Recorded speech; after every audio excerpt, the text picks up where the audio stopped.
Although Microvast is holding over $1, it has slid below last month's initial gap down closing price. Then, even with a minor bounce beginning this month, efforts to fill in the gap are being hampered by a shocking story. This concerns Microvast being under investigation by Helper Sada LLC over potential breaches of fiduciary duty by its officers and directors.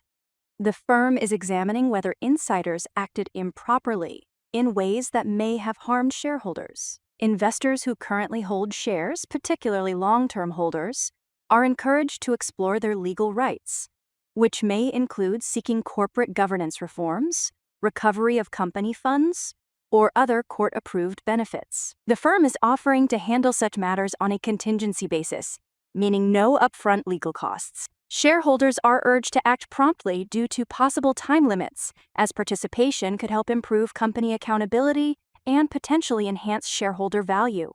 That's why a neutral to bearish stance is likely to remain if price can't cross the 170s by May, leading to a better chance of advancing into the lower $1 range. Though $1 is unlikely to be breached unless something significantly negative comes of this investigation.